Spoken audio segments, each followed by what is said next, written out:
ভাই এটা কেডা ওটা অর্ডারে থামান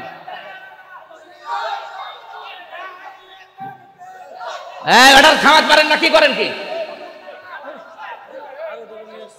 পাগল ছাগল আল্লাহুম্মা আমিন আর বিনা কারণে নিরপরাধ মানুষের উপরে দোষ চাপিয়ে তাকে জাতির সামনে কালার করে দেয় এই ধরনের অপরাধী আজ বাংলাদেশে নেই আছে মানে বাংলাদেশে এটা এখন বেশি এই যে আমার জীবনে যেটা গেল আপনি টের পাচ্ছেন না 3টা বছর আমি একটা ঘরে কাটিয়েছি ফাঁসির কন্ডেম সেলের ভেতরে আমার এই কি দিয়েছে অথচ কি অপরাধ করিস যে মামলা দিয়েছে ও সাথে আমি কিছু জানি না কে নাকি কোন জায়গায় সংসদ ভাঙার জন্য একটা তরবারি নিয়ে গেছে সে বলেছে আমি আমির হামজার ওয়াজ শুনে উদ্বুদ্ধ হয়েছে এই জন্য সংসদ ভাঙতে এসেছি আরে বেটা তরবারি নিয়ে সংসদ ভাঙা যায় বোম মারলে ওড়ে না আর তরবারি নিয়ে গেছে সে সিরাজগঞ্জ থেকে গাজীপুরের কাশিমপুর হাই সিকিউরিটি কারাগারে ওর সাথে আমার দেখা একজন বলছে হুজুর এই যে আপনার সেই লোক লাই তুই আমারে চিনিস বলছে না তা আমার নাম বললি কোর কাজ বলছে ওরা আমারে বলতে বলিছে এইরকম একটা মামলায় 3টা বছর কাটিয়ে আসলে যারা এটা সাজিয়েছে বলেন যারা এগুলোর পেছনে আছে এই মানুষগুলো কি একটা কথা অসত্য লিখতে পারবে আমার তো মনে হচ্ছে যদি আয়াতটা 53 বছর আগে বাংলার সংসদে কায়েম হয়ে যেত এদেশে কোনো মানুষ আর মিথ্যা মামলায় জেলখানায় থাকা লাগতো না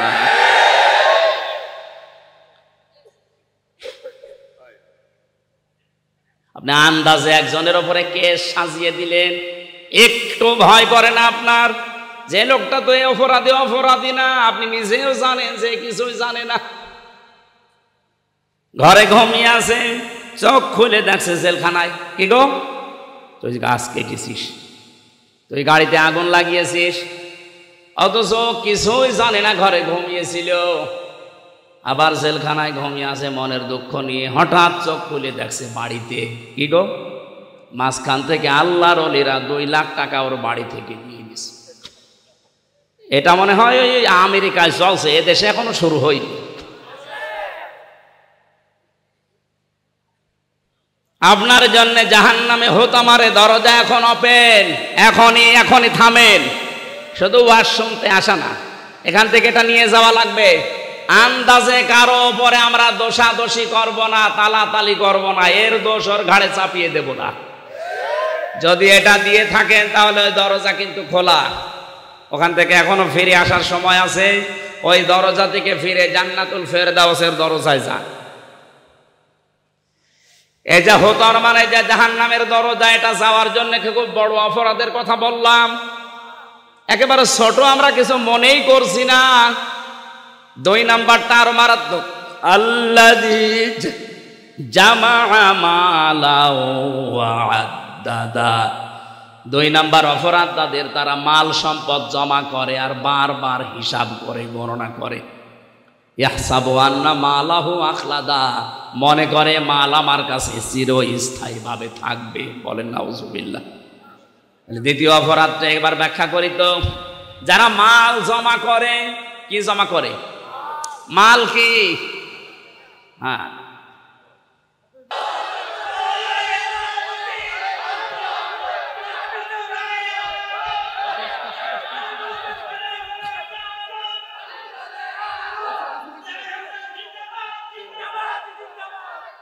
আলহামদুলিল্লাহি রাব্বিল মাশরিকাইনি ওয়া রাব্বিল মাগরিবাইন আল্লাযী খালাকা কুল্লা শাইইন যাওজাইন ওয়া আওজাবা আলাইনাল ইহসানা বিল ওয়ালিদাইন ওয়া নাশহাদু আল্লা ইলাহা ইল্লাল্লাহু ওয়াহদাহু লা শারীকা লাহু وأشهد أن محمدًا عبده ورسوله سيد الكونين صلى الله عليه وعلى آله وصحبه وأتباعه أجمعين ليلا ونهارا في الطرفين فقد قال الله تعالى في كلامه المجيد وبرهانه التوحيد أعوذ بالله من الشيطان الرجيم بسم الله الرحمن الرحيم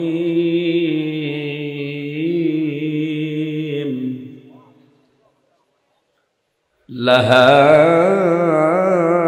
سبعة أبواب لكل باب منهم جزء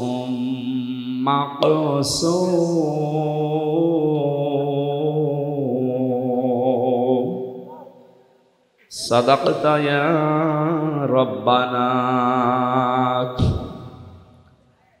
عن أبي هريرة رضي الله تعالى عنه قال قال النبي صلى الله عليه وسلم المسلم من سلم المسلمون من لسانه ويده رواه مسلم وقال تعالى في شان حبيبي وما زادهم إلا إيمانا وتسليما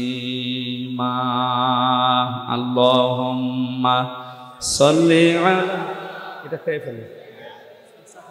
ফেলো না আমি খাবো না এটা খেয়ে ফেলো হ্যাঁ এটা খেয়ে ফেলো আমার লাগবে না আমি বাইরে দিয়ে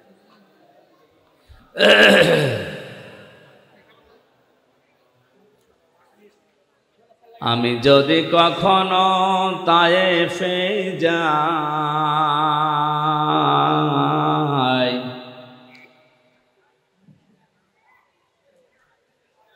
আমি যদি কখনো তায়েফে যাই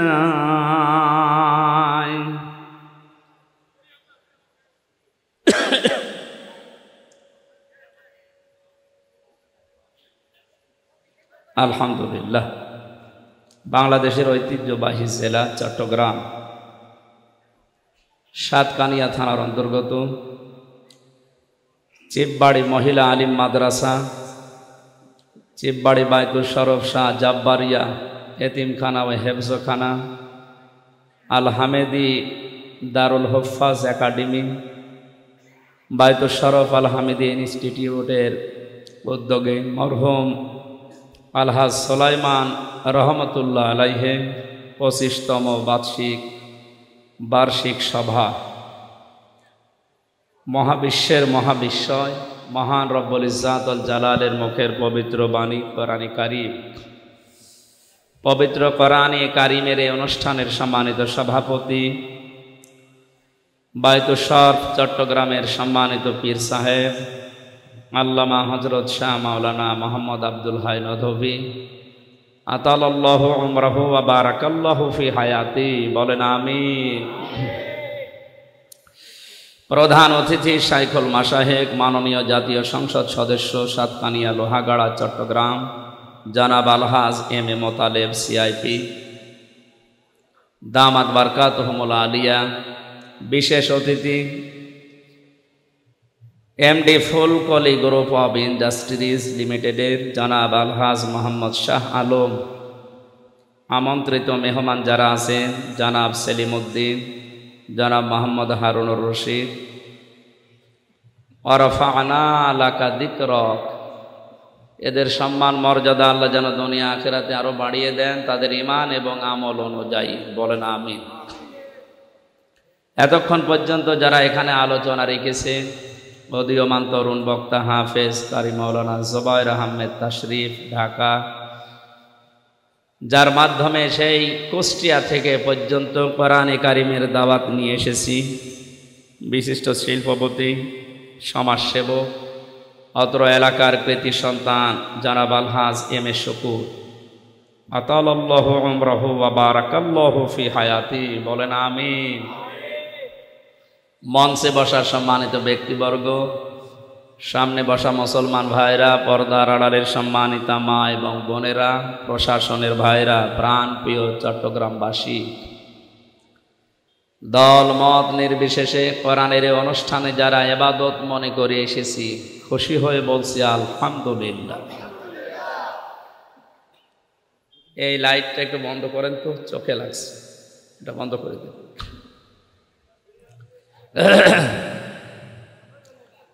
কোরআন নাজিল হওয়ার পর থেকে আজকের এই দিন পর্যন্ত, এখান থেকে কিয়ামত পর্যন্ত কোরআন যারা শুনেছে, শুনছে এবং শুনবে, এই শ্রোতা তিন ভাবে বিভক্ত। কোরআনের শ্রোতা কয় প্রকার বলেন তো? এই আওয়াজ কমে গেল কেন? কানে আওয়াজ লাগবে।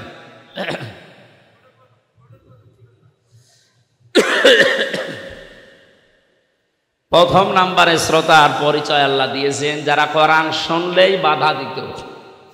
এখন হয়তো বাংলাদেশে ওই প্রকার মানুষ নেই, এজন্য প্রথম প্রকারের পরিচয় আমরা বাদ দিলাম। ওইটা বলার দরকার নেই, থাকলেও থাক। মা রান্না করছে, ছেলেকে ডাক দিয়ে বলছে যে 50টা টাকা দিলাম, তেল নিয়ে আস। ও বাইরে যেয়ে মার্বেল খেলছে, টাকা সব নষ্ট করে 3 ঘন্টা পরে এসেছে। মা জিজ্ঞাসা করছে সেই টাকা কই? কথা বলে না। সে তেল কই? কথা বলে না। এই 3 ঘন্টা কোথায় ছিলে? কথা বলে না। এই 3টা প্রশ্নের জবাব ওই ছেলের জানা আছে না? এটা কিন্তু এখন ক্লাস চলছে কোরআনে, জবাব দেবেন ছাত্রের মতো। এই 3টা প্রশ্নের জবাব ওই ছেলের জানা আছে না? দিতে পারবে? দিলেই মার খাবে, আর যদি না দেয়, চুপ করে থাকে, তাও মার খাবে। আমরা এখন মুসলমানেরা, বিশেষ করে বাংলাদেশে আমরা যারা কোরআন নিয়ে কথা বলছি, ওই ছেলের ভূমিকায় আছি। বললেও মার খাবো, না বললেও মার খাবো। সুতরাং আমার একটু বললেই মার খাওয়া ভালো নাকি? আমরা বলবো না, আমরা না বললেই অন্তত মার খাই, যে কয়দিন পারি। কোরআনে কারিমে রব্বুল আলামিন জানিয়েছেন, ক্বালাল্লাযীনা কাফারু লা তাসমাউ লিহাদাল কুরআন ওয়ালগাউ ফীহি লাআল্লাকুম তাগলিবুন। সূরা হামিম সেজদার 26 নম্বর আয়াতে আল্লাহ ১৫০০ বছর আগে দলিল দিয়েছেন। এই ওয়াজটা আল্লাহ নিজে করছেন। কাফেররা ওই সময় সিদ্ধান্ত নিয়েছিল, দুনিয়ায় সব চলতে দাও, কোরআন শুনতে দেওয়া যাবে না। এই সিদ্ধান্ত কাদের? কাফেরদের। কাদের? আজও বিশ্বে 228টা রাষ্ট্র আছে, 57টা রাষ্ট্র মুসলমানের রাষ্ট্র, 57টা। এই সমস্ত দেশগুলো সম্পর্কে যতটুকু আমার পড়াশোনা করা আছে, আমি দেখেছি আজ বিশ্বে যারাই আছে সবার একই টার্গেট, সব চলতে দাও, কোরআন শুনতে দেওয়া যাবে না। ওই জামানায় আবু জেহেল ভালো করে জানতো মোহাম্মদ কোরআন দিয়ে যেটা বলতে চায় এটা যদি জনগণ বুঝে ফেলে, তাহলে আমার যে অবৈধ সিয়ার এটা থাকবে না। আজও বিশ্বের অনেক অবৈধ সিয়ারে যারা আছে, ওরাও জানে হামজা কোরআন দিয়ে যেটা বলতে চায় এটা যদি জনগণ বুঝে ফেলে, এ সিয়ার থাকবে না।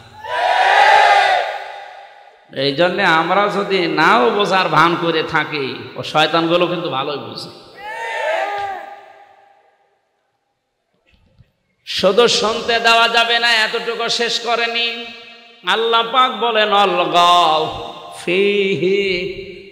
ওই মানুষগুলো সিদ্ধান্ত এটা নিয়েছিল যে কোরআনের আলোচনা মোহাম্মদ যেখানেই করবে ওখানে হট্টগোল করো, মারামারি করো, পরিবেশ নষ্ট করে দাও।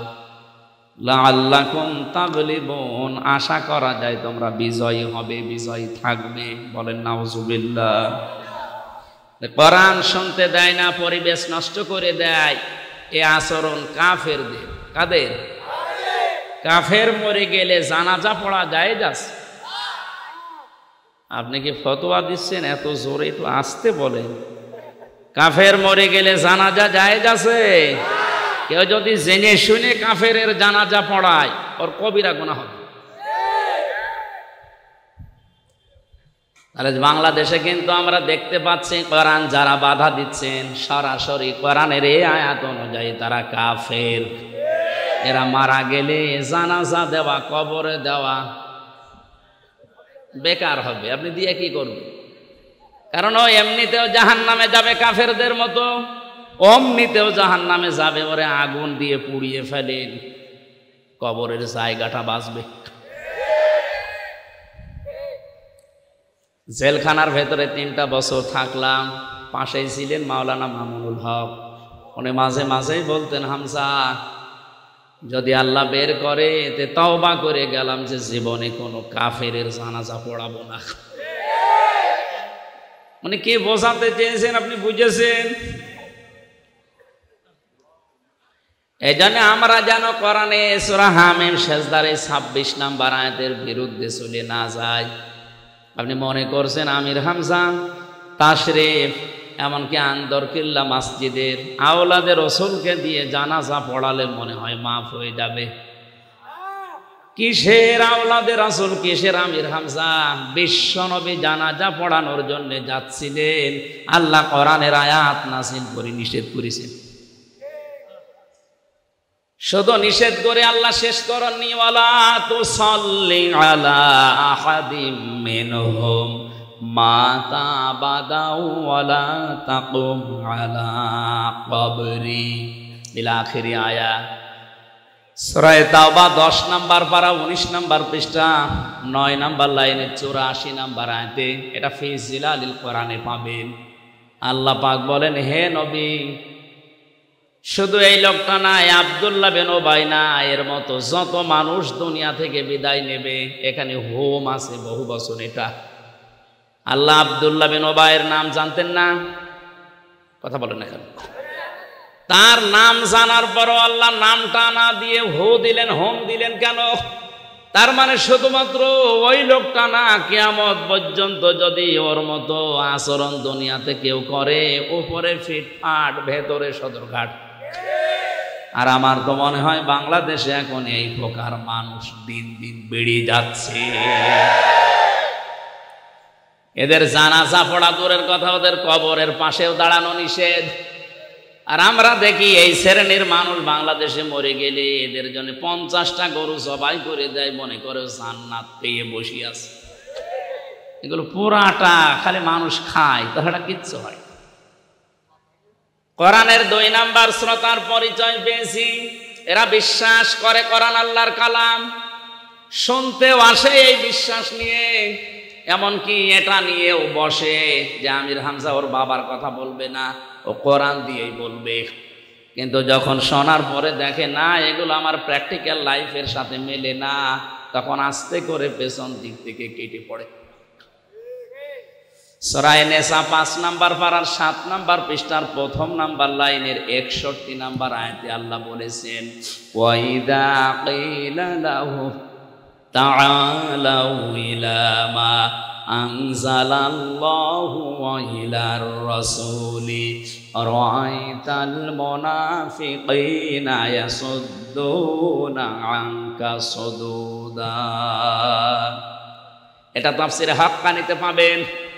আল্লাহ পাক বলেন ওয়া মানে এবং ইদা মানে যখন, ইলা মানে বলা হয়, তাআল মানে আসো, ইলা মানে দিকে, মা মানে যা, আনজালাল্লাহ মানে আল্লাহ নাজিল করেছেন। হে নবী আপনি যখন মানুষকে বলবেন আসো আল্লাহ যা নাজিল করেছে সেই বিধানের দিকে, রাসূলের আদর্শের দিকে আসো। রাআইতাল মুনাফিকিনা, আপনি দেখবেন মুনাফিক যারা, যাদের অন্তরের ভেতরে গুড় আছে, যাদের অন্তর অপরিষ্কার, যাদের ভেতরে নেফাক আছে, ইয়াসুদ্দুনা আনকা সুদুদা, ওরা আস্তে করে আপনার কাছ থেকে কেটে পড়বে। কোরআনের আলোচনা বিশ্বাস করে শোনার জন্য যারা বসে আছেন, এখন যদি আপনার প্র্যাকটিক্যাল লাইফের সাথে না মেলে, আস্তে করে চলে যাবেন।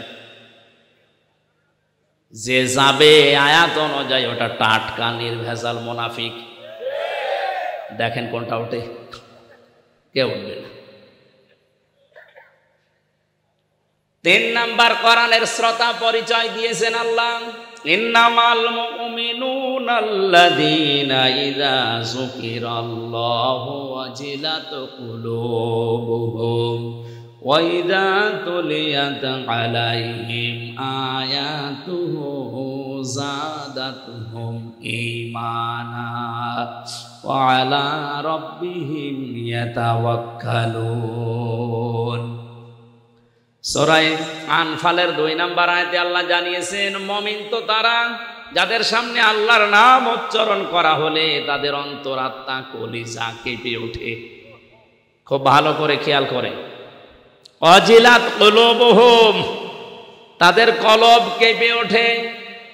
কি কাঁপে? এই এখানে ডিস্টার্ব করা যাবে না, জানতেন? কেউ আসবেন না এখানে। এটা ক্লাস চলছে বললাম না, আমি কিন্তু পরে জিজ্ঞাসা করবো এই আয়াতের শিক্ষা কি। যদি বলতে না পারেন, আপনার মতো ছাত্র এক ছেলে এসে কাঁদতেছে বাবার কাছে, ওই কাঁদিস কেন? কথা বলছে, ওই কাঁদিস কেন? বলছে রেজাল্ট দিয়েছে। পরীক্ষার রেজাল্ট দিয়েছে, তুই কি পাস না ফেল? কথা বলে না। যে ধমক দিয়েছে বলছে, আব্বা ফেল করলে তো কথা ছিল, আগে ছিলাম 5-এ, নামিয়ে দিয়েছে 3, এখনো 5-এ উঠতে আমার আবার 2 বছর লাগবে। তো এইরকম ছাত্র হয়ে বসার দরকার নেই। আমি যা বলছি প্রত্যেকটা কথা থেকে আমি শিক্ষা বের করব, সামারাইজ করে জিজ্ঞাসা করব আসলে আপনি ছাত্রের মতো শুনেছেন কিনা, নাকি আবার আমার 5 থেকে আবার 3 নামিয়ে দেওয়া লাগবে। অজিলাত কুলুবুহুম, তাদের কলব কাঁপে। এই শব্দটা নিয়ে বিশেষ করে বাংলাদেশ, ভারত আর পাকিস্তানে একটু ভেজাল আছে। এটা এখান থেকে যদি আজকে নিরসন করা যায়, আমার মনে হয় একটা বেদাত এই দেশ থেকে দূর হবে। একটু খেয়াল করবেন এই জন্য। অজিলাত কুলুবুহুম, তাদের কলব কাঁপে। কি কাঁপে? আরো জোরে বলেন, কলব কি? এটা থাকে কোথায়? এর কাজ কি? এটা বাস্তবতায় কি করে বেড়ায়? এটা না জানার কারণে 48,000 পীর এই দেশে এখন, আজকের আব্দুল হাই নদভী সহ এই সমস্ত দরবারগুলোতে গেলে আগে আমাদেরকে বলে জিকির করবি, হোক হোক এটা দেয়, বা বিভিন্ন জিকির দেয়। যে বাম স্তনের 2 আঙ্গুল নিচে একটা গোস্তের টুকরা আছে, ওইটার নাম কলব। যত জোরে ধাক্কা মারবেন ওটা পরিষ্কার হবে, এ কথা বলা হয় না? আমি সে জন্মের পর থেকে এটা শুনছি। এবার আসেন তো এটা আমি কোরআনের সাথে, হাদিসের সাথে আর বিজ্ঞানের সাথে মিলিয়ে দেখি আসলে কলব বলতে যেটা বোঝানো হয় এটা এখানে আছে কিনা। কোরআনে কারিমে সূরা আরাফ 9 নম্বর পারার 13 নম্বর পৃষ্ঠার 2 নম্বর লাইনের 179 নম্বর আয়াতের মাঝের অংশে এটা আছে, লাহুম কুলুবুল লা ইয়াফকাহুনা বিহা। আল্লাহ পাক বলেন তাদের কলব আছে কিন্তু তাদের চিন্তা নেই, তারা বোঝে না। তাহলে এখান থেকে আমরা বুঝলাম আল্লাহর বাণী যে কলবের কাজ চিন্তা করা। কি করা? এ পর্যন্ত বুঝেছেন তো? কলবের কাজ কি? বলেন বলেন। এই আয়াতের পক্ষে হাদিস এসেছে তাফসিরে ফি জিলালিল কোরআনে। আল্লাহর নবী 1500 বছর আগে আয়াতের তাফসির করতে গিয়ে এভাবে তিনি দিয়েছেন, আলা ইন্না ফিল জাসাদি মুদগাতুন। আমি আলেম যারা আছে তাদেরকে বলছি, এবার শব্দের দিকে খেয়াল করেন। আলা, নবীজি বলেন শোনো বা সাবধান, খেয়াল করো। ইন্না ফিল জাসাদি মুদগাতুন, প্রতিটি মানুষের শরীরের ভেতরে একটা গোস্তের টুকরা আছে। আল্লাহর নবী শরীর বলতে কি মাথা, বুক, পিঠ এটা বুঝিয়েছেন না, এখানে শব্দ নেই। আলা ভালো করে জেনে রাখো বা সাবধান শোনো, ইন্না অবশ্যই ফিল জাসাদি শরীরের মধ্যে, এ শরীর বলতে মাথা থেকে পা পর্যন্ত পুরাটাই, কি কথা বলেন? তাহলে এর ভেতরে এই গোস্তের টুকরা আছে যার নাম মদগা বললেন, ইন্না ফিল জাসাদি মদগাতুন। এখন মদগাটা কি? এ শরীরের ভেতরে যে মদগা আছে, ইদা সলুহাত সলুহাল জাসাদু ওয়াইদা ফাসাদাত ফাসাদাল জাসাদু, ওই টুকরা যদি ভালো হয়ে যায় পুরা মানুষটাই ভালো হয়ে যায়, আর ওইটা যদি খারাপ হয়ে যায় পুরা মানুষটা খারাপ হয়ে যায়। আলা, আবার বলছি সাবধান শোনো, অহিয়াল কলব, ওই গোস্তের টুকরার নাম হচ্ছে কলব। নাম কি? এবার আসেন তো হাদিসের বাস্তব ব্যাখ্যায় যায়। এতক্ষণ তো কোরআন বলেছি সূরা আরাফ থেকে, হাদিস বলেছি মুসলিম শরীফ থেকে, এবার বিজ্ঞানে নিয়ে জানে শব্দটা। বিজ্ঞান এখন প্রমাণ করছে মদগা এটা আসলে কি। কোন জিনিস যদি মদগা হতে হয়, আপনি এই শব্দটা লিখে কম্পিউটারের ভেতরে দেন, দেখেন 3টা শব্দ বেরিয়ে আসবে। মদগা হওয়ার জন্য শর্ত হচ্ছে ওর ভেতরে রক্ত থাকা লাগবে, 2 নম্বরে চর্বি থাকা লাগবে, 3 নম্বরে রাবারের ওপরে দাঁত দিয়ে কামড় দিলে যেভাবে দোড়া কাটা একটা ভাব হয়, ওই রকম দোড়া কাটা ভাব দেখা যাবে। আমি আবার আপনাদের মুরব্বী মানুষ যারা আছে তাদেরকে বলছি, মুরব্বী মানুষটা এমনি মরে যাবেন, আসেন আপনার মাথাটা একটু ফাটাই, একটু দেখি। মাথা ফাটিয়ে আপনি যে মগজ আছে ওইটা নিয়ে আসেন। আরে বাম স্তনের 2 আঙ্গুল নিচে যে গোস্তের টুকরা বলা হচ্ছে এইটা বের করে নিয়ে আসেন। মদগার সাথে বিজ্ঞান যে তথ্য দিয়েছে, নবীজি যেটা বললেন আবার মিলান। এই 2টা গোস্ত সামনাসামনি রেখে আপনি বলেন তো কোনটার ভেতরে 3টা শর্ত পাওয়া যাচ্ছে? হয়তো বুকের নিচে যে গোস্তটা আছে এর ভেতরে রক্ত পাবেন, চর্বি পাবেন, কিন্তু দোড়া কাটা ভাব নেই। মগজের ভেতরে ৭০,০০০ তার দিয়ে আপনি মগজ খুললে আমি দেখাতে পারতাম ওর ভেতরে রক্ত আছে, চর্বি আছে, এবং এই দোড়া কাটা যে ভাব দেখা যায় এটা শুধু ভাব না, পুরা মাথার ভেতরে 6টা জিনিস আল্লাহ কমপ্লিট করে রেখেছেন। ৭০,০০০ তার দিয়ে পুরা শরীরের সাথে এটা কমপ্লিট করা। পায়ে কাঁটা বিঁধলে সঙ্গে সঙ্গে মাথায় খবর হয়ে যায়, ওই তার ওখান থেকে খবর পৌঁছিয়ে দিচ্ছে। কোরআনের সাথে বুঝলাম যে কলব আছে যাদের, এই কলবের কাজ হচ্ছে চিন্তা করা। কি করা? হাদিসের ভাষা ছিল, নবীজি বলেন মানুষের শরীরের ভেতরে একটা গোস্তের টুকরা আছে। এ শরীর বলতে মাথা হতে পারে, বুক হতে পারে, পেট হতে পারে, কথা বলেন না কেন? নির্দিষ্ট করে তো নবীজি বলেন না যে এখানেই বা এখানেই। আপনাকে এখন গবেষণা করে বের করা লাগবে আসলে গোস্তটা কোথায় আছে। তাহলে কোরআনের সাথে, হাদিসের সাথে আর বিজ্ঞানের সাথে আমরা যেটা মিলাতে পারলাম, এটা আসলে বাম স্তনের 2 আঙ্গুল নিচে এটা নেই, কারণ বুক দিয়ে মানুষ চিন্তা করে না, চিন্তা করে মাথা দিয়ে। আর আমরা জানি বুকের নিচে যে গোস্ত আছে এটা ভালো হলেই মানুষ ভালো হবে তা না। নবীজি জানিয়েছেন এটা ভালো হলে পুরা মানুষ ভালো হয়ে যায়, এটা খারাপ হলে মানুষটা নষ্ট হয়ে যায়। এই মাথার যে মগজ এটা যদি ভালো হয় এ মানুষ ঘুষ খাবে না, এটা যদি ভালো হয় ও দুর্নীতি করবে না, এটা যদি ভালো হয় ও জেনা করবে না। আজ বাংলাদেশে ৪৮,০০০ পীরের দরবার থেকে যদি এইটা ভালো করার জন্য উদ্যোগ নেওয়া হতো, এদেশে যত পীরের মুরিদ আছে এরা ইসলাম কায়েমের জন্য যথেষ্ট হয়ে যেত। এখন এই কথা বললে ১০০০ দরবারের ব্যবসা তো এমনি বন্ধ হয়ে যাবে। অধিকাংশ মানুষ বুঝবে যে ও বেটা আমার এই জায়গায় ধাক্কা দেওয়ার জন্য বলছে, জিনিস তো ওখানে নেই, বুক ব্যথা হচ্ছে। এইটা যদি আমি পরিষ্কার করতে পারতাম, আর এটা পরিষ্কার করার জন্য কোরআন দরকার আর মরণের চিন্তা দরকার। এইটা পরিষ্কার হলে এই দেশ দুর্নীতি মুক্ত করা সহজ হতো। এতদিন পর্যন্ত যারা বিভিন্ন দরবারে গেলে এই যে পরিষ্কার করো হো হো করে, এ মানুষগুলো আমারে ভালোবাসবে, বলবে আমার ব্যবসা, মাঠে মারা গেল, ধর ওরে। বিশ্ববিদ্যালয়ে যখন ছিলাম ফার্স্ট ইয়ারে, ওই সময় ঝিনাইদহে একবার নিয়ে গেছি আমারে এক পীরের দরবার। আমি জানতাম না, যে দেখি পীর সাহেবকে মুরিদরা সেজদা দিচ্ছে, মহিলারা পর্যন্ত। আমারে বলছে, হুজুর শিরিক আর বেদাতের উপরে কথা বলেন। শুরু করলাম ওই দরবারের নাম নিয়ে। পীর সাহেব বলছে, ওরে নামা, আমার দরবার গেল না। আমি শুধু হাসির খোরাকি দেয়নি, এখান থেকে আপনার চিন্তার খোরাকি নেওয়া লাগবে।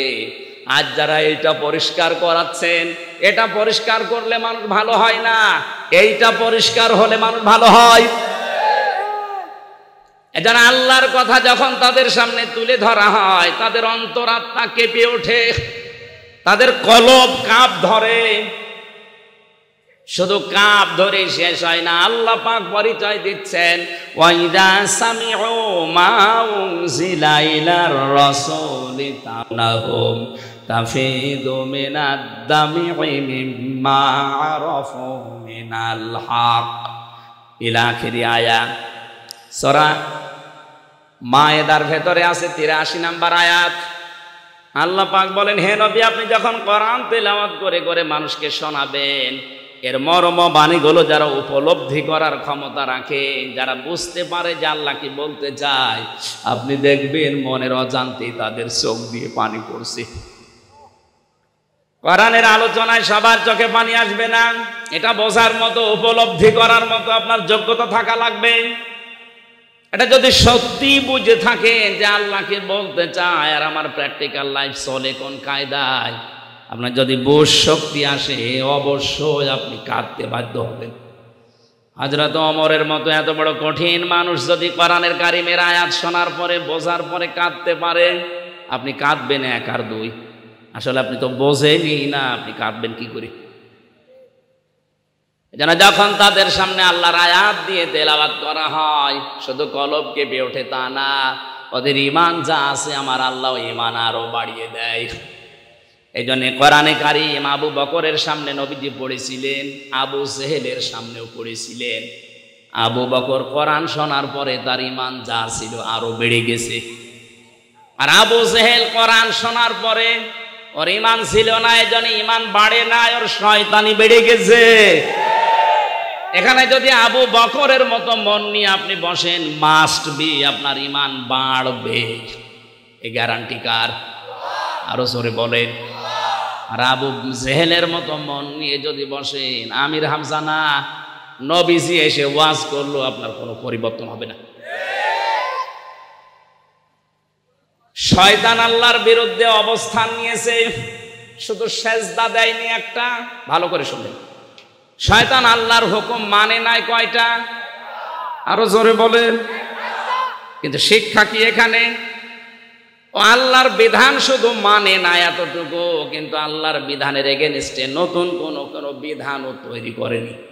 করেছে না? করে। আল্লাহকে বলেছিল সেজদা দাও, উসজুদু লিআদামা, সেজদা দেয়, এতটুকুই শেষ।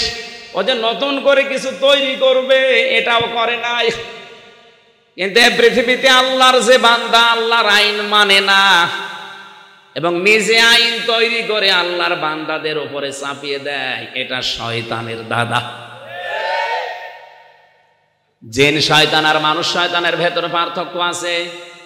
জিন শয়তান আয়াতুল কুরসি আর 3 কুল পড়ে যদি ফু দেওয়া হয় চলে যায়, আর মানুষ শয়তানকে পুরা কোরআন পড়ে ফু দিলেও যায় না। আমি কি বোঝাতে চাই? আপনার মাথায় মগজ থাকলে আপনি টের পেয়েছেন। আলা রাব্বিহিম ইয়াতাওয়াক্কালুন, শুধু ঈমান বেড়ে শেষ হয় না, বাড়ি যাওয়ার আগে ময়দান থেকে সিদ্ধান্ত নিয়ে যায়, পরিস্থিতি যত কঠিন হোক এখন থেকে ভরসা করব আল্লাহর উপরে। কোরআনের শ্রোতা পেলাম কয়টা? 3টা। বলেন বলেন। 1 নম্বরে কাফের, 2 নম্বরে মুনাফিক, 3 নম্বরে মুমিন। আমরা 3 নাম্বারটা হতে চাই। আল্লাহ আজকের আলোচনা থেকে ওইভাবে কিছু নিয়ে বাড়ি যাওয়ার তৌফিক দিন। বলেন আমিন। দরুদ আর সালাম পড়ছি আমাদের নবী মুহাম্মদুর রাসূলুল্লাহ সাল্লাল্লাহু আলাইহি ওয়াসাল্লামের প্রতি। যার আদর্শ পেয়ে আমরা খুশি না বেজার? আমার আজকের তেলাওয়াতকৃত আয়াত সূরা হিজরের 44 নম্বর আয়াত। আজকের আলোচনার বিষয়, কোন কাজে আপনি কোন জাহান্নামে যাবেন। এখানে আমার প্রশ্ন আপনার কাছে, জাহান্নাম কয়টা? না না, আপনি কোনোদিন পড়েছেন কোরআন হাদিসে যে জাহান্নাম 7টা? পড়েছেন? পড়েন, শুনেছি, আমিও জন্মের পর থেকে শুনছি। কোরআনে কোন জায়গায় আমি পাইনি, হাদিসেও পাইনি যে জাহান্নাম 7টা জান্নাত 8টা। না, জাহান্নাম একটা, জান্নাতও একটা, কিন্তু এর দরজা বা স্তর 7টা বা 8টা আমরা অনেকে বলি, অথচ কোরআনের ভেতরে জান্নাতের দরজা, জান্নাতের স্তর পেয়েছি আমি 100টার উপরে। জাহান্নামের 7টা দরজার কথা আমরা জানি, কয়টা? আজকে থেকে প্রশ্ন যদি আসে যে জাহান্নাম কয়টা, একটা। জাহান্নামের দরজা 7টা। এই যে এটা মাদ্রাসা 1 থেকে আলেম পর্যন্ত, তার মানে 11 ক্লাস এখানে পড়ানো হয়, এর দরজা আছে 11টা। কয়টা? এটা একটা মাদ্রাসা নাম, দরজা কয়টা? যে যেই ক্লাসে পড়ে ওই দরজা দিয়ে সে প্রবেশ করে। কথা বলেন না কেন? ক্লাস 5-এ যে পড়ে ও 10-এ যে ক্লাস করতে পারবে? কারণ ওই দরজা দিয়ে ঢুকতে হলে এখনো 5 বছর পড়া লাগবে। আল্লাহ পাকে আয়াত দিয়ে জানিয়েছেন, লিকুল্লি বাবিম মিনহুম জুজউম মাকসুম। পৃথিবীতে যে যে ধরনের অপরাধ করবে, কিয়ামতের দিন আল্লাহ তাকে জাহান্নামের ওই দরজা দিয়ে প্রবেশ করিয়ে শাস্তি দেবে। আজকে এখান থেকে কি নিয়ে যাব আমরা? যে আমি কোন অপরাধ করছি আর আমার অবস্থান কোন দরজার মুখে আমি দাঁড়িয়ে আছি। যেহেতু 7টা দরজার নাম আমরা বেশি জানি, এখন একটা একটা করে কোরআন আর হাদিস দিয়ে আমি মিলাবো আমি আসলে কোন দরজার সামনে দাঁড়িয়ে আছি। মারা গেলে আল্লাহ ওই দরজা দিয়ে আমারে ঢুকিয়ে দেবে। এখনো যেহেতু তাওবার দরজা বন্ধ হয়ে যায়নি, এখন আমার মরণ তো এখনই হচ্ছে না, সুতরাং এই মুহূর্ত থেকে আমি ওই দরজা থেকে চলে আসব। জান্নাতের যে 8টার কথা শুনি না, 100টার উপরে আছে স্তর। আমি যে কোনো দরজার সামনে অন্তত দাঁড়াবো। আজকের ওয়াজ মাহফিল, তাফসির মাহফিল এই কারণেই দিয়েছে, সূরা হিজর। হিজর মানে পাহাড়ের পাথর। কিসের পাথর? 44 নম্বর আয়াতটা পড়েছি। 99টা আয়াত আছে সূরায়, একটা মাত্র আয়াতে যত কথা আছে। আমার তো মনে হয় এই আয়াত দিয়ে যদি আমার হায়াত শেষ পর্যন্ত আমি কথা বলি, আমার হায়াত শেষ হয়ে যাবে। আয়াতের যত কথা আল্লাহ দিয়েছে শেষ করা সম্ভব না। কোরআনে কারীম থেকে তাফসীর আকারে কথা বলবো, এই জন্য আগে শয়তান থেকে পানা চান। বলেন আউযু বিল্লাহি মিনাশ শাইতানির রাজিম, বিসমিল্লাহির রহমানির রহিম। লাহা সাবআতু আবওয়াব। এই লাহা দিয়ে আল্লাহ জাহান্নামের দিকে ইঙ্গিত দিয়েছেন। যারা আরবি গ্রামার বোঝে তারা হয়তো টের পাচ্ছেন। আল্লাহ পাক বলেন সাবআতুন মানে 7, বাবের বহু বচন আবওয়াব, জাহান্নামের দরজা বা স্তর 7টা। কয়টা? এতদিন পর্যন্ত যেটা জানতেন এটা ভুল ছিল না সঠিক ছিল?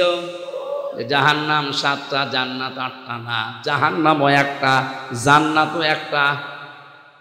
এর স্তর বা দরজা 7টা, 8টা, 100টা যাই বলেন। এটা যেহেতু একটা মাদ্রাসা, এর নাম কি? মাদ্রাসা। নাম কি? মাদ্রাসা কয়টা এখানে বলেন না কেন? দরজা 11টা। যে যেই ক্লাসে পড়বে, যার যে যোগ্যতা, ওই দরজা দিয়ে সে প্রবেশ করবে। এখন 11টা দরজায় কি মাদ্রাসা? মাদ্রাসা তো একটা। এবার আপনি দেখেন তো, আপনি জাহান্নামের কোন দরজার সামনে দাঁড়িয়ে আছেন? লিকুল্লি বাবিম মিনহুম জুজউম মাকসুম। প্রত্যেকের জন্য নির্ধারিত দরজা করা আছে। দুনিয়ায় যে যে ধরনের অপরাধ করবে, আমার আল্লাহ তাকে ওই দরজা দিয়ে জাহান্নামে প্রবেশ করাবে। যত দরজা আছে জাহান্নামের, পুরা কোরআন পড়ে আমি সব চাইতে ভয়ঙ্কর জাহান্নামের দরজার নাম পেয়েছি হুতমা। নাম কি? আরো জোরে বলেন। এটা এত কঠিন জাহান্নাম। এই জাহান্নামের ভেতরে যে আগুন আছে, আগুন আল্লাহ নিজে জ্বালিয়েছে। কাল্লা লা ইউমবাদান্না ফিল হুতমা ওয়া মা আদরাকা মাল হুতমা নারুল্লাহিল মুকাদ্দা। আল্লাহ পাক বলেন কখনোই না ওকে জাহান্নামে হুতমায় প্রবেশ করাবো। হে নবী, আপনি কি জানেন জাহান্নামে হুতমা কি? এটা আল্লাহর জ্বালানো আগুন। আল্লাহ নিজেই জাহান্নামের আগুনটা জ্বালিয়েছেন। তার মানে অন্যান্য জাহান্নামের চাইতে এটা আল্লাহর ভাষায় বড় কঠিন। এখন এই দরজা দিয়ে কারা যাবে? খুব বড় বড় গুনাহ করলে আল্লাহ এই দরজা দিয়ে প্রবেশ করাবে। আমি পাইনি। মানুষ হত্যা করা, জেনা করা, ডাকাতি করা, এত বড় বড় গুনাহ করলে এই দরজা দিয়ে আল্লাহ তারা জাহান্নামে প্রবেশ করাবে। আমি পাইনি। আমি প্রায় 42টার উপরে তাফসিরে আয়াতের সাথে মিলিয়েছি। বিশ্ববিদ্যালয়ে থাকাকালীন সব মুফাসসির দিয়েছেন মাত্র 3টা গুনাহ করলে আল্লাহ এই জাহান্নামের দরজা দিয়ে ঢোকাবে। চট্টগ্রামবাসী এবার দেখেন তো আপনার ভেতরে এটা আছে কিনা। কোরআনে কারীম জানাচ্ছে ওয়াইলুল লিকুল্লি হুমাযাতিল লুমাযা। আল্লাহ পাক বলেন ধ্বংস হয়ে যাক ওই মানুষগুলো যারা মানুষের সামনে পেছনে নিন্দা করে, যারা মানুষের গীবত করে, পরনিন্দা পরচর্চা করে, এর কথা ওর কাছে লাগায়, তালাতালি করে, বিনা কারণে নিরপরাধ মানুষের উপরে দোষ চাপিয়ে তাকে জাতির সামনে কালার করে দেয়। এই ধরনের অপরাধী আজ বাংলাদেশে নেই। আছে মানে বাংলাদেশে এটা এখন বেশি। এই যে আমার জীবনে যেটা গেল আপনি টের পাচ্ছেন না। 3টা বছর আমি একটা ঘরে কাটিয়েছি, ফাঁসির কন্ডেম সেলের ভেতরে আমার এই কি দিয়েছে। অথচ কি অপরাধ করিস, যে মামলা দিয়েছে ও সাথে আমি কিছু জানি না। কে নাকি কোন জায়গায় সংসদ ভাঙার জন্য একটা তরবারি নিয়ে গেছে। সে বলেছে আমি আমির হামজার ওয়াজ শুনে উদ্বুদ্ধ হয়েছে, এই জন্য সংসদ ভাঙতে এসেছি। আরে বেটা, তরবারি নিয়ে সংসদ ভাঙা যায়? বোম মারলে ওড়ে না। আর তরবারি নিয়ে গেছে সে সিরাজগঞ্জ থেকে। গাজীপুরের কাশিমপুর হাই সিকিউরিটি কারাগারে ওর সাথে আমার দেখা। একজন বলছে হুজুর এই যে আপনার সেই লোক, তুই আমারে চিনিস? বলছে না। তা আমার নাম বললি কোন কাজ? বলছে ওরা আমারে বলতে বলিছে। এইরকম একটা মামলায় 3টা বছর কাটিয়ে আসলে যারা এটা সাজিয়েছে বলেন, যারা এগুলোর পেছনে আছে, এই মানুষগুলো কি একটা কথা অসত্য লিখতে পারবে? আমি তো গোপনে কোনো মানুষ না, আমি তো প্রকাশ্য। এদেশে পরিচিত যদি 50 জন থাকে, আমার মনে হয় তাদের ভেতরে আমার একজন মানুষ চেনে। আমার নামে যদি গোপন কোনো কিছু দিয়ে আপনি চালিয়ে দেন, শয়তানও তো বিশ্বাস করবে না। বিনা কারণে একটা নাম দিয়ে আপনি চালিয়ে দিলেন, আপনার কিন্তু যাওয়া লাগবে ওই দরজা দিয়ে, যে দরজার ভেতরে আল্লাহ নিজে আগুন জ্বালিয়ে রেখেছেন। সামনে পেছনে যারা মানুষের গীবত করে, পরনিন্দা করে, পরচর্চা করে, আন্দাজে একজনের প্রতি খারাপ ধারণা করে, এটা যে কত বড় মারাত্মক অপরাধ আমরা হয়তো অনেকে কিছু মনেই করি না। এ আর কি মানে ইমাম মালিক রহমতুল্লাহ আলাইহির জামানায় আমি তাফসিরে হাক্কানিতে এটা পড়েছি। এক মহিলা মারা যাওয়ার পরে পাশের বাড়ির এক মহিলা এসেছে তার লাশ ধৌত করার জন্য। লাশ ধৌত করতে করতে হঠাৎ তার হাত আটকে গেছে রানের ওপরে, আর ছড়ে না। এলাকার ইমাম সাহেব ফতোয়া দিয়েছে এক কাজ করেন, এ মহিলা তো মারাই গেছে, জীবিত মহিলা তো কিছু করা যাবে না, ওই মহিলার যে জায়গায় হাত আটকিয়েছে ওই চামড়া কেটে বাদ দিয়ে দেন। তো মরা মহিলার স্বামী আর সন্তান বলেন না, এটা আমরা মানি না। আমার স্ত্রী খুব ভালো মানুষ, আর সে মারা গেছে, এখন তার মরা মানুষের চামড়া কেটে বাদ দেবেন না, এটা হতে দেব না। আর একটু বড় কাজী যিনি আছেন তিনি ফতোয়া দিচ্ছে এটা যেহেতু কাটতে দেয় না, তাহলে জীবিত মহিলা যে আছে তার হাত কেটে বাদ দিয়ে দেন। এই মহিলার স্বামী আর সন্তান বলে না আমার স্ত্রী ভালো, আমার মা ভালো, আমরা এসেছি উপকার করার জন্য, আর এখন আমাদেরই বিপদে ফেলবেন, কাটতে দেব না। এ মহিলার হাত তো আর ছড়ে না, কয়েক ঘন্টা পার হয়ে যাচ্ছে, এর পেশাব পায়খানার প্রয়োজন, এখন করবে কি? মদিনায় খবর দিয়েছে, প্রধান বিচারপতি ছিল ওই সময় ইমাম মালিক রাহমাতুল্লাহ আলাইহি, ঘোড়ায় করে তাকে নিয়ে আসলেন, বলেন এই বিচারটা তাড়াতাড়ি করেন, মহিলা বহু কষ্ট পাচ্ছে। এখানে আমি শুধু ঘটনা বলা না, এখানে একটা শিক্ষা বের করব, ভালো করে শুনবেন।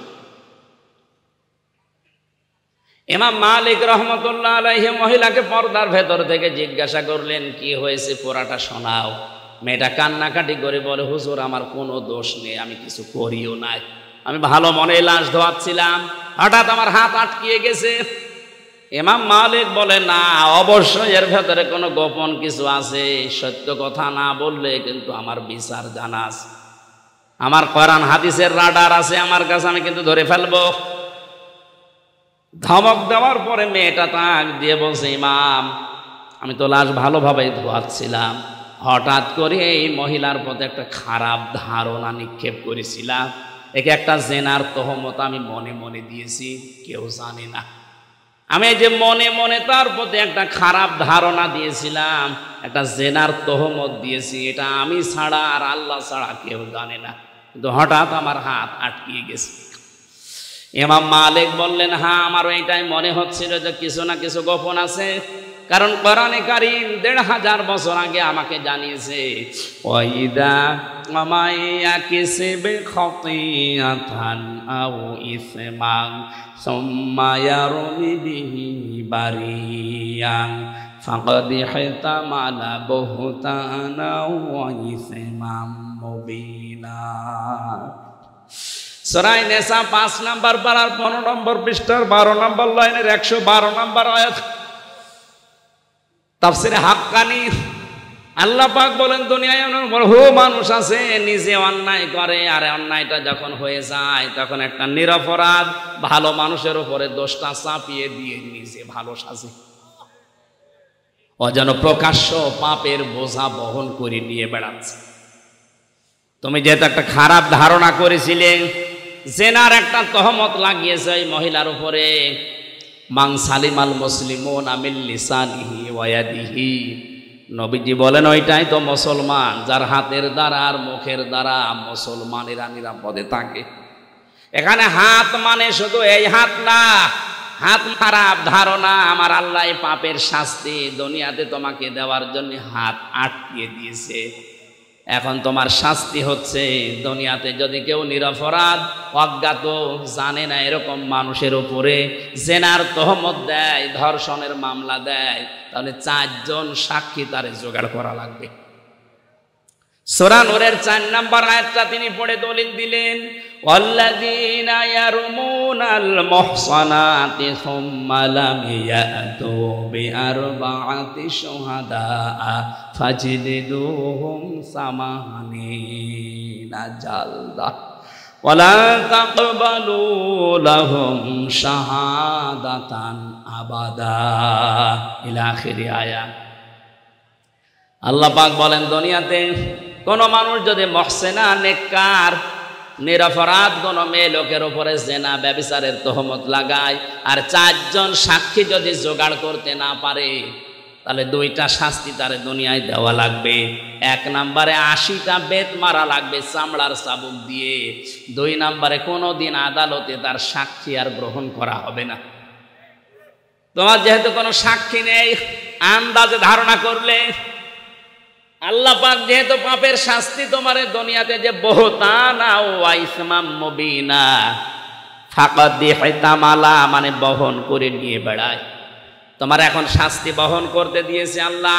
এই শাস্তি থেকে অব্যাহতি পাওয়ার জন্য এই 2টা বিচার আমি এখনই করলাম। জল্লাদকে অনুমতি দিয়ে দিলেন 80টা বেত লাগাও, চামড়ার চাবুক দিয়ে বেত লাগাচ্ছে, 79টা হয়ে গেছে, হাত খোলে না। জল্লাদ ডাক দিয়ে বলে, ইমাম সাহেব আর কি করার আছে, মাত্র একটা চাবুক বাকি। এ মহিলার হাত তো খোলে না। ইমাম মালিক ডাক দিয়ে বললেন, না, কোরআন কখনো মিথ্যা হতে পারে না। আমি যে কোরআন পড়েছি, যে কোরআন দিয়ে রায় দিয়েছি, আমি 100 ভাগের উপরে বিশ্বাস করি। ওয়াতাম্মাত কালিমাতু রাব্বিকা সিদকাও ওয়া আদলা লা মুবাদদিলা লিকালিমাতি ইলা আখিরি আয়াত। সূরা আনআম 8 নম্বর পারার 1 নম্বর পৃষ্ঠার 10 নম্বর লাইনের 115 নম্বর আয়াতে আছে। এটা ইবনে কাসিরে পাবেন। আল্লাহ পাক বলেন, আমার কোরআনে যত কথা আছে সব সত্য কথা। সব কি? 2 নম্বর, এটা ইনসাফ পূর্ণ। 3 নম্বরে, কিয়ামত পর্যন্ত আমার কোরআনের কোনো কথা রদবদল হবে না, পরিবর্তন হবে না। আল্লাহ যেহেতু বলছেন সত্য কথা, ইনসাফ দিয়ে পরিপূর্ণ, আর কোনোদিন এটা বদলানো সম্ভব না। আমি তো কোরআন দিয়ে রায় দিয়েছি, অথচ 79টা মারা হয়ে গেছে, আর একটা বাকি আছে। হাত তো খোলে না, মারো আর একটা। বিসমিল্লাহ বলে যখন আর একটা লাগিয়েছে, সঙ্গে সঙ্গে হাত খুলে গেছে।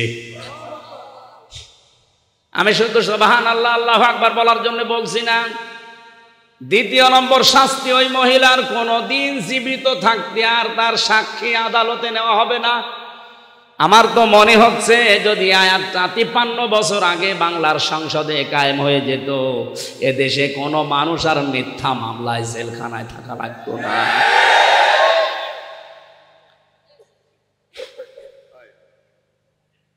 আপনি আন্দাজে একজনের উপরে কেস সাজিয়ে দিলেন, একটু ভয় করে না আপনার?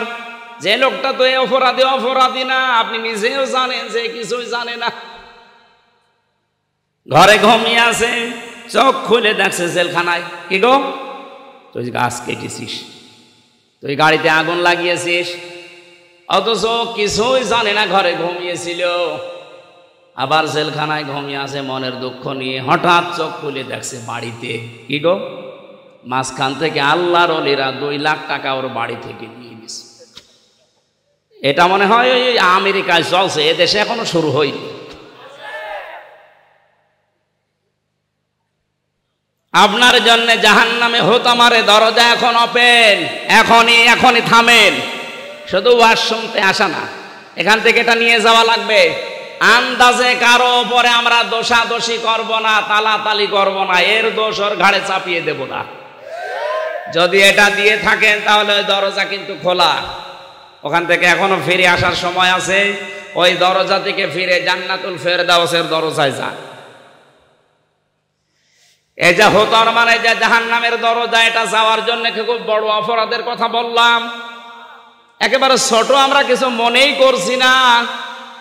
2 নাম্বারটা আর মারাত্মক। আল্লাযী জামা মালাও ওয়া আদ্দাদা। 2 নাম্বার অপরাধ তাদের, তারা মাল সম্পদ জমা করে আর বারবার হিসাব করে, গণনা করে। ইয়াহসাবু আন্না মালাহু আখলাদা, মনে করে মাল আমার কাছে চিরস্থায়ীভাবে থাকবে। বলেন নাউজুবিল্লাহ। দ্বিতীয় অপরাধটা একবার ব্যাখ্যা করি তো। যারা মাল জমা করে, কি জমা করে? মাল কি? হ্যাঁ, অনেকে মনে করে মাল মানে আমাদের সাবেক অর্থমন্ত্রী যেটা মারা গেছে, আবুল মাল। আর এই পাশেই তো কুমিল্লা, অনেকে মনে করছে না আর একটা সাবেক ছিল অর্থমন্ত্রী, কামাল।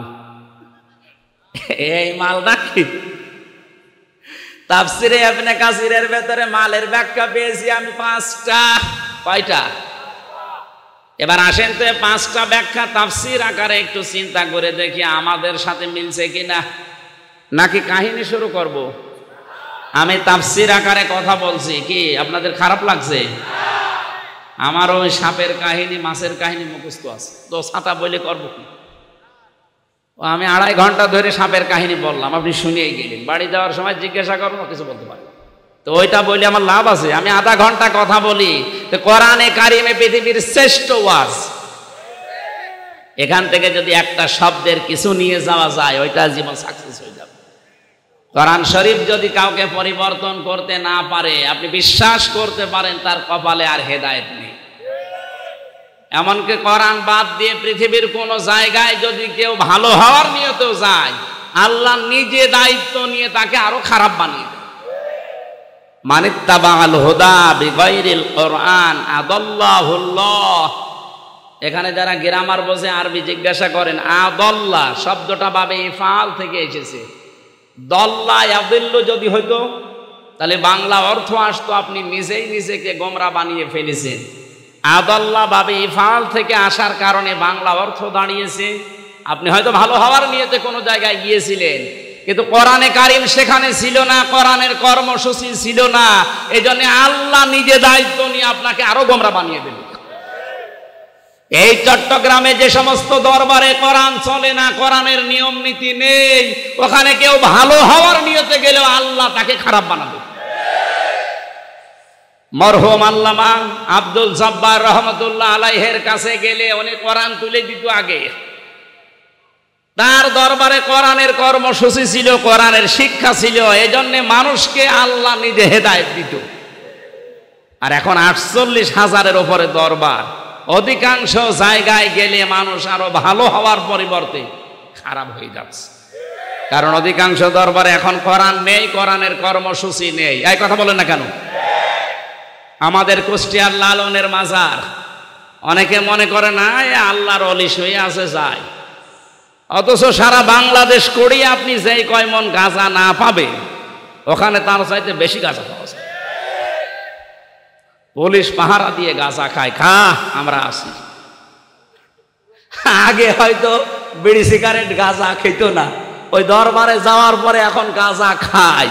ও কি ভালো হয়েছে না খারাপ হয়েছে? কেন খারাপ হলো? কারণ ওখানে কোরআন নেই। নবীজি জানিয়েছেন কোরআন যেখানে নেই তুই ওখানে গেলি কেন? আল্লাহ তোরে আরো খারাপ বানাবে, তোরে গোমরা বানাবে, খারাপ বানাবে কে? এই জন্য আজকের এই ময়দানে শুধু আসা না, সিদ্ধান্ত নিয়ে বাড়ি যাওয়া লাগবে। কোরআন যেখানে নেই ওই দরবার যদি আমার বাবাও তৈরি করে, ওখানে আমি আর নেই। যেই দলে কোরআন নেই ওই দল যদি আমার বাবাও প্রতিষ্ঠা করে, ওই দলে আমি নেই। এটা তো শুধু সামিয়ানার নিচে না, মানে এই হাদিসটা মেনে নিলে বাংলাদেশে আর কিছু থাকে? এই জন্য তো বলছি সামিয়ানার নিচে হা করে হাত তুলছেন, এত আবেগেদের হাত তুলতে বলছে ঠ্যাং তুলে ফেলে। আর এখান থেকে যাওয়ার সময় যাস। সুলাইমান নবী একবার ডাক দিয়ে বলেছিলেন জিনদেরকে একটা মসজিদ বানাও। ওরা মসজিদ বানানোর পরে দেখছে কোনো কাজ কাম নেই, আবার ভেঙ্গে ফেলেছে মসজিদ। সুলাইমান নবী এসে বললেন কয় মসজিদ কয়? হুজুর বানিয়েছিলাম, আবার ভেঙ্গে ফেলিস। কারণ আপনি তো বলেননি যে মসজিদ বানানোর পরে কি করা লাগবে, দেখলাম কাজ কাম যখন নেই ভেঙে ফেলি। সুলাইমান নবী বললেন ঠিক আছে, এবার মসজিদ বানাও, আর বানানো শেষ হয়ে গেলে আর একটা কাজ করো, একটা কুকুরের লেজ সোজা করো।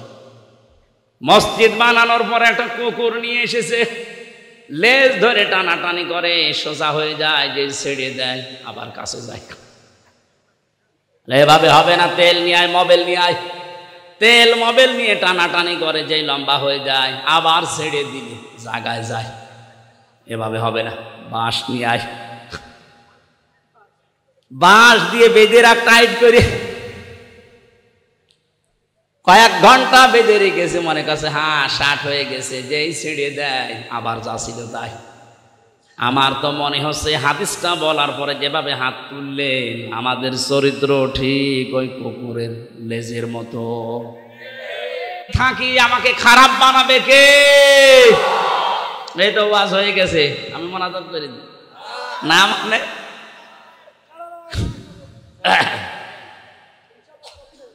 আমার ভাইরা মালের ব্যাখ্যা এবার আমি তাফসীর আকারে বলছি। প্রথম নাম্বার এই মালের ব্যাখ্যা নবীজি জানিয়েছেন পৃথিবীর সব কিছুই সম্পদ, আর দুনিয়া কুল্লুহা মাতাউন ওয়া খায়রু মাতাউদ দুনিয়া ইমরাতুস সালিহা। এই পৃথিবীর সব কিছুই মাল সম্পদ, এর ভেতরে উত্তম সম্পদ, উত্তম মাল হচ্ছে আল্লাহওয়ালা মেয়ে মানুষ। তাহলে নবীজির ভাষায় মালের প্রথম অর্থ আল্লাহওয়ালা মেয়ে মানুষ, এটা উত্তম সম্পদ পৃথিবীর। এখানে সমস্যা কি? এত কথা বললে তো মানুষ অধিক দেখাচ্ছে। কি কোনো সমস্যা হলে বলেন, আমি মোনাজাত করে দিচ্ছি। সমস্যা? তা কি এত কথা বলেন কেন? মানে কথা বলা যাবে না, বসেন বসেন। আমি আন্দাজে চালাবো কি করি? একটু ডিস্টার্ব হলে চালানো সম্ভব না। আপনি এসে কথা বলেন।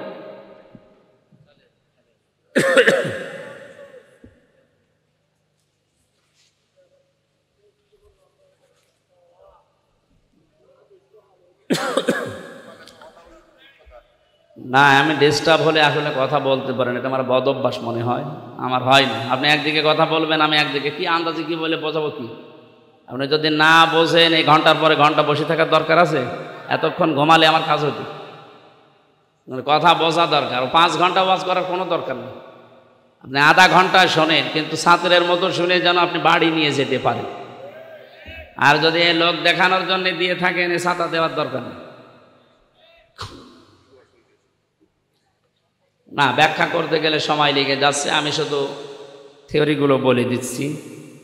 আল্লাহওয়ালা মেয়ে মানুষের 4টা গুণ লাগবে। আমাদের বাড়িতে যারা আছে, যেহেতু ওনারাও শুনছে, সম্মানিতা মা বোনেরা, শুধু নামাজ পড়লে, রোজা করলে আর কালো বোরকা পরলে আপনি জান্নাত পেয়ে যাবেন না। 4টা গুণ যদি আপনার ভেতরে না থাকে, আপনি আল্লাহওয়ালা হতে পারেন।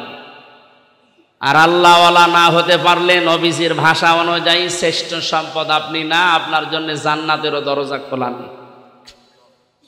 1 নম্বরে, স্বামী যখন বাড়িতে আসবে, আল্লাহওয়ালা মেয়ে মানুষের গুণ হচ্ছে পৃথিবীর সব কিছু বাদ দিয়ে স্বামীকে খুশি করার জন্য ব্যস্ত হয়ে পড়বে। 2 নম্বরে, স্বামী যেটা পছন্দ করে, যদি ওটা জায়েজ হয়, জীবন থাকতে ওইটা মেনে নেবে। আমি সহ যত স্বামী এখানে বসে আছে, প্রত্যেকটা স্বামী চায় যে বিয়ের পরে আমার মা বাবা যেন আমার সাথে থাকে। এটা চাই না আমরা? বলেন বলেন। 100 জনের 98টা মহিলা এটা চায় না। তাহলে হাদিস অনুযায়ী ওটা কি আল্লাহওয়ালা হতে পেরেছে? না। ভাই, আমি শেষ করে দিলাম। না, আমি এভাবে কথা বলতে পারবো না। আমি মোনাজাত করে দিলাম, আপনারা রাগ করেন আর জাল করেন, আমি এভাবে কথা বলতে পারি না। আল্লাহুম্মা আমিন। আমি বারবার বলছি না, এখানে যা কেউ দাঁড়িয়ে থাকবে না, কথা বলবেন না। আপনারা থামুন।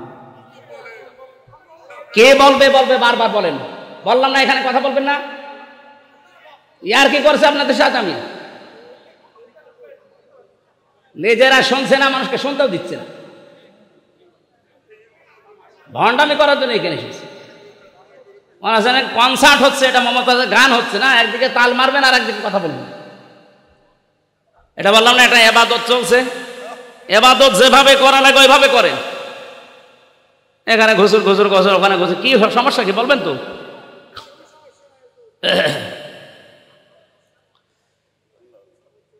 কোনদিন এইটা শোনেননি যে করিয়াল কোরআন ফাস্তামিউ লাহু আনসিতু? কোরআন যেখানে আলোচনা হয় চুপ থাকা লাগায় আর শোনা লাগে, দুইটাই ফরজ। চুপ থাকাও ফরজ, শোনাও ফরজ। আপনি যে গল্প করছেন, আপনার যে কবিরা গুনাহ হচ্ছে, আপনি টের পাচ্ছেন? আর এইদিকে বলছে আপনি বলেন। আপনি কি বলবো কি? আপনি তো আমার কথাই মানছেন না। সাহাবা একরাম নবীজির কণ্ঠে কোরআন শুনলে মনে হয়তো আকাশ থেকে পাখি এসে ওনাদের শরীরে বসতো, টের পেতন এটা মানুষ না গাছ। আর গল্প করছে। মানুষের বিবেক মানুষের একদম মরে গেছে। মালের ব্যাখ্যা 5টা বলছি, এবার আমি জিজ্ঞাসা করব, যদি বলতে না পারেন আপনাকে ঘুষুর ঘুষুর করাচ্ছি। তারা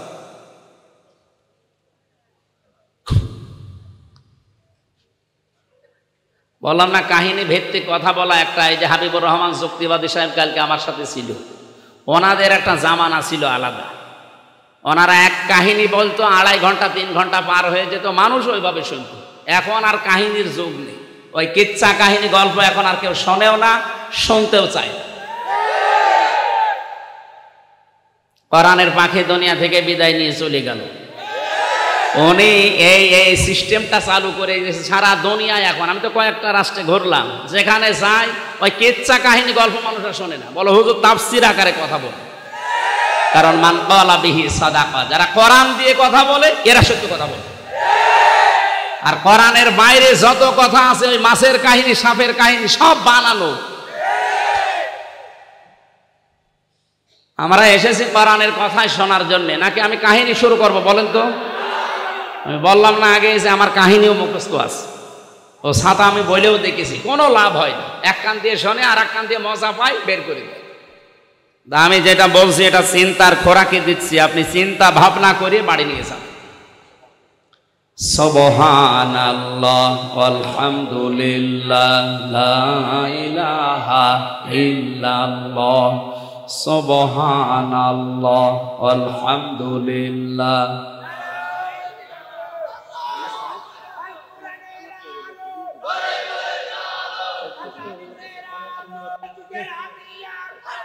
এই ভাই, এটা কেডা? ওটা অর্ডারে থামান।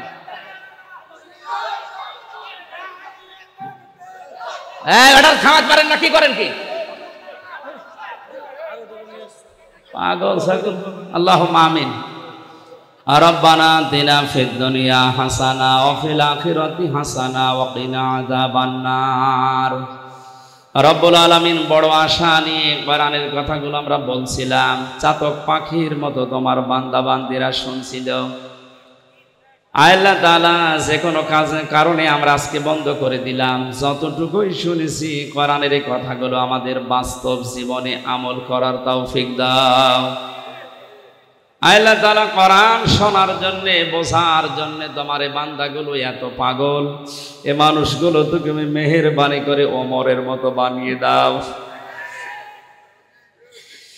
জাহান্নামের 7টা দরজায় যাওয়ার জন্য আমি একটা একটা করে পয়েন্ট আকারে কথা বলছিলাম, হয়তো আরো 1 ঘন্টা কথা বললে আমরা শেষ করতে পারতাম।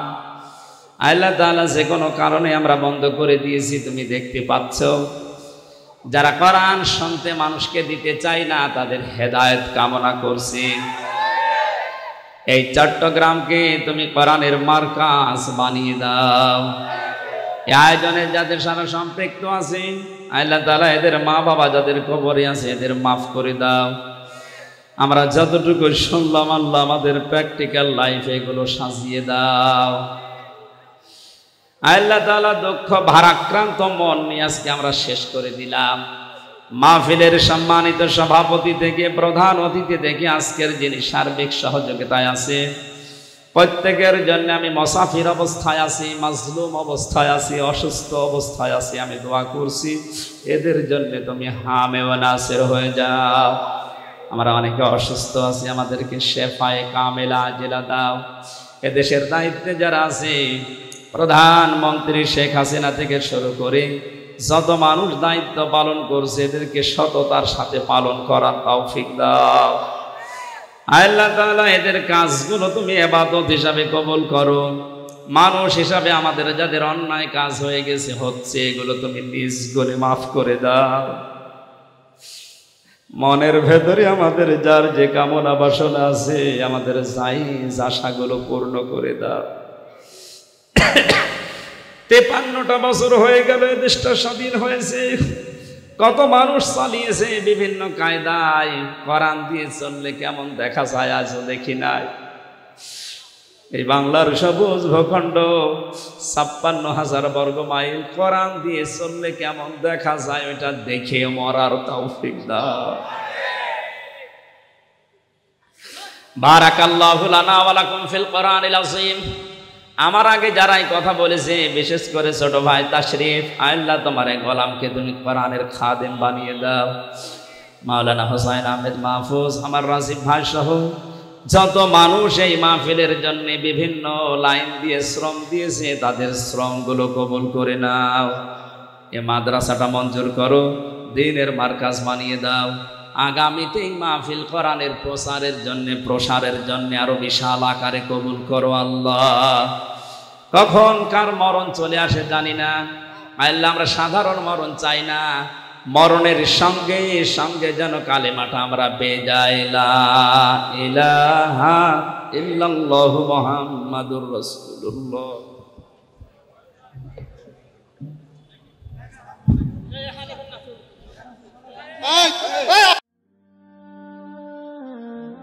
IUB media